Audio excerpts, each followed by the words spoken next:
These air conditioners are made in Mexico by Nortec Global HVAC, and the units are only available through dealers in the USA and Canada.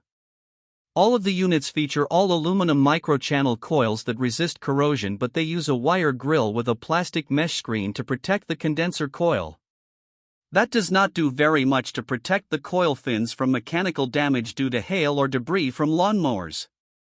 They offer optional electric heat kits in sizes from 5 to 20 kilowatts to provide central heating, and have installed filter dryers to protect the refrigerant system from the effects of moisture. These air conditioners use R-410A refrigerant, which is not as environmentally friendly as brands that use R-32. The P94RD models are basic units with a 13.4 CO2 efficiency, but they are relatively loud with a 73 decibel sound rating.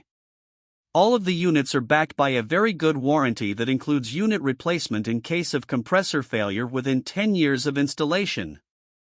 The brand does not offer models that qualify for the HvacRepairGuy Premium and Ultimate categories.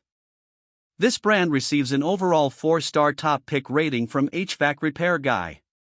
Please share your experiences with this brand in the comments section of the HvacRepairGuy YouTube channel.